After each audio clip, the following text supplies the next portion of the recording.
আসসালামু আলাইকুম সম্মানিত ভিউয়ার্স, আশা করি সকলে ভালো আছেন। তো সাম্প্রতিক জিকে কুইক রিভিশন এর দ্বিতীয় পর্বে অর্থাৎ ইতিপূর্বে আমরা সাম্প্রতিক জিকে কুইক রিভিশন এর উপর প্রথম পর্ব আপলোড করেছি। তো সেই ধারাবাহিকতায় বলা ছিল যে সাম্প্রতিক জিকে কুইক দ্বিতীয় পর্ব আমরা আপলোড করব অতি শীঘ্রই। তো সেই পরিপ্রেক্ষিতে আজকের ভিডিওটি করা অর্থাৎ সাম্প্রতিক জিকে কুইক রিভিশন এর দ্বিতীয় পর্ব আজকে আলোচনা করব। তো আপনি যদি আমার চ্যানেলে নতুন হন অবশ্যই চ্যানেলটি সাবস্ক্রাইব করুন, ভিডিওটি লাইক করুন এবং আমাদের এখানে দেওয়া ফেসবুক পেজ এ যুক্ত থাকুন যথাসহ সকল কিছু আপডেট পাওয়ার জন্য। 26 নম্বর প্রশ্ন থেকে শুরু করব আজকের প্রশ্নটি। 26 থেকে 50 পর্যন্ত অর্থাৎ 26 থেকে 50 পর্যন্ত মোট 25টি প্রশ্ন দ্বিতীয় পর্বে আজকে আলোচনা করব। তো 26-এর প্রথম প্রশ্নটি হচ্ছে 3 তথ্যের প্রবক্তা কে? ডক্টর মোহাম্মদ ইউনূস। তো 27 নম্বর প্রশ্ন হচ্ছে জাতিসংঘের সাধারণ পরিষদের 79তম অধিবেশন বাংলাদেশের হয়ে ভাষণ দেন ডক্টর মোহাম্মদ ইউনূস।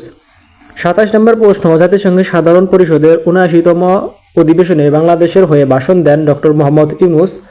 28 হচ্ছে নেচার সাময়িকীর সেরা 10 ব্যক্তিত্বের তালিকায় ডক্টর ইউনূস। নেচার সাময়িকী সেরা 10 ব্যক্তিত্বের তালিকায় রয়েছে ডক্টর ইউনূস। 29 বাইডেন ট্রুডোকে দ্য আর্ট অফ ট্রায়াম্ফ উপহার দেন ডক্টর মোহাম্মদ ইউনূস। 29 বাইডেন ট্রুডোকে দ্য আর্ট অফ ট্রায়াম্ফ উপহার দেন ডক্টর মোহাম্মদ ইউনূস। 30 নম্বর প্রশ্ন দ্য আর্ট অফ ট্রায়াম্ফ হলো গ্রাফিতি চিত্রের সংকলন যা জুলাই বিপ্লব চলাকালে এবং পরে শিক্ষার্থীদের আঁকা দেয়াল চিত্রের ছবি সংবলিত art book. The art of triumph হলো গ্রাফিতি চিত্রিতের সংকলন যা জুলাই বিপ্লব চলাকালে এবং পরে শিক্ষার্থীদের আঁকা দেয়াল চিত্রের ছবি সংবলিত আর্ট বুক। 31 জাতিসংঘের বাংলাদেশের নবনিযুক্ত রাষ্ট্রদূত ও স্থায়ী প্রতিনিধির নাম সালাহ উদ্দিন নোমান চৌধুরী।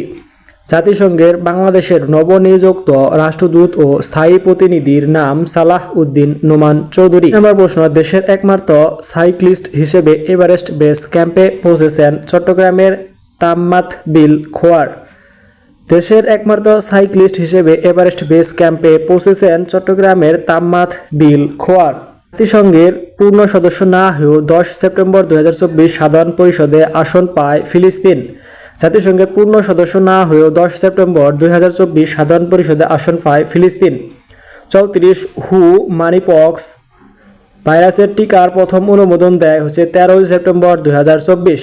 WHO এর মানিপক্স ভাইরাসের টিকার প্রথম অনুমোদন দেয় 13 সেপ্টেম্বর 2024। 35 জাতিসংঘের মহাসচিব অ্যান্তনিও গুতেরেসকে সম্প্রতি নিষেধাজ্ঞা দেয় ইসরায়েল। 35 জাতিসংঘের মহাসচিব অ্যান্তনিও গুতেরেসকে সম্প্রতি নিষেধাজ্ঞা দেয় হচ্ছে ইসরায়েল। 36 2024 সালে সাহিত্যে নোবেল পুরস্কার লাভ করেন হান কাং। 2024 সালে সাহিত্যে নোবেল পুরস্কার পান হান কাং। 37 2024 সালে শান্তিতে নোবেল পুরস্কার লাভ করেন নিহন হিদান কিও। 2024 সালে শান্তিতে নোবেল পুরস্কার লাভ করেন নিহন হিদান কিও। 38 2024 সালে চিকিৎসা ক্ষেত্রে নোবেল পুরস্কার লাভ করেন ভিক্টর অ্যাম্বোস ও গ্যারি রাবকুন। নোবেল পুরস্কার সম্পর্কে আমাদের আলাদা ভিডিওতে বিস্তারিতভাবে আলোচনা করা আছে, ভিডিওগুলোর লিংক ডেসক্রিপশন বক্সে দেওয়া আছে, সেখান থেকে নোবেল পুরস্কার সম্পর্কে বিস্তারিত জেনে নেবেন। 39 60তম মার্কিন প্রেসিডেন্ট নির্বাচন অনুষ্ঠিত হয় 5 নভেম্বর 2024। 60তম মার্কিন প্রেসিডেন্ট নির্বাচন অনুষ্ঠিত হয় 5 নভেম্বর 2024। 40 যুক্তরাষ্ট্রের 47তম প্রেসিডেন্ট ডোনাল্ড ট্রাম্প। যুক্তরাষ্ট্রের 47তম প্রেসিডেন্ট ডোনাল্ড ট্রাম্প কততম নির্বাচন? 60তম মার্কিন প্রেসিডেন্ট নির্বাচন অনুষ্ঠিত হয় 5 নভেম্বর 2024। এবং 41 নম্বর প্রশ্ন 34তম অলিম্পিক গেমস অনুষ্ঠিত হবে লস অ্যাঞ্জেলস যুক্তরাষ্ট্রে, 33তম ছিল প্যারিস ফ্রান্সে। 41 নম্বর প্রশ্ন 34তম অলিম্পিক গেমস অনুষ্ঠিত হবে লস অ্যাঞ্জেলস যুক্তরাষ্ট্রে ও 33তম ছিল প্যারিস ফ্রান্সে। 42 নম্বর প্রশ্ন 29তম কপ জলবায়ু সম্মেলন অনুষ্ঠিত হয় বাকু আজারবাইজান। 42 নম্বর প্রশ্ন 29তম কপ জলবায়ু সম্মেলন অনুষ্ঠিত হয় বাকু আজারবাইজান। 43 নম্বর 16তম বিক্রস সম্মেলন অনুষ্ঠিত হয়েছে কাজান রাশিয়া। 16তম বিক্রস সম্মেলন অনুষ্ঠিত হয়েছে কাজান রাশিয়া। 44 নম্বর প্রশ্ন জাপানের নতুন প্রধানমন্ত্রীর নাম ইশিবা শিগেরু। জাপানের নতুন প্রধানমন্ত্রীর নাম হচ্ছে ইশিবা শিগেরু। 45 24 অক্টোবর 2024 পর্যন্ত বিশ্বের কতটি দেশ ও অঞ্চল ম্যালেরিয়া মুক্ত হয়েছে? 44টি দেশ ও একটি অঞ্চল। 24 অক্টোবর 2024 পর্যন্ত বিশ্বের কতটি দেশ ও অঞ্চল ম্যালেরিয়া মুক্ত হয়েছে? উত্তর হবে 44টি দেশ ও একটি অঞ্চল। 46 নম্বর প্রশ্ন, 2024 সালে সাফ অনূর্ধ্ব 20 চ্যাম্পিয়নশিপে চ্যাম্পিয়ন হয় বাংলাদেশ।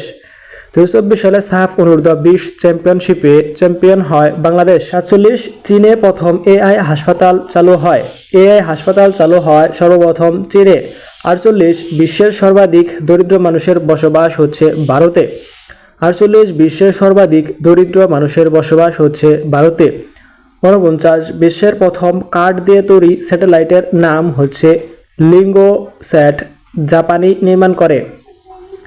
বিশ্বের সর্বপ্রথম কাঠ দিয়ে তৈরি স্যাটেলাইটের নাম হচ্ছে লিঙ্গোস্যাট, জাপানি নির্মাণ করে। 50 হিজবুল্লাহ লেবাননের সশস্ত্র এবং হামাস ফিলিস্তিনের স্বাধীনতাকামী একটি সংগঠন। হিজবুল্লাহ লেবাননের সশস্ত্র এবং হামাস ফিলিস্তিনের স্বাধীনতাকামী সংগঠন। সাম্প্রতিক জিকে কুইক রিভিশন আমাদের দ্বিতীয় পর্ব আজকে শেষ হলো।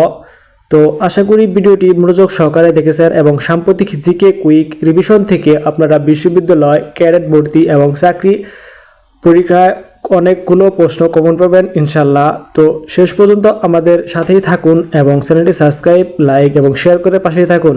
আজকের আলোচনা এখানেই শেষ করছি। ধন্যবাদ সবাইকে। আসসালামু আলাইকুম।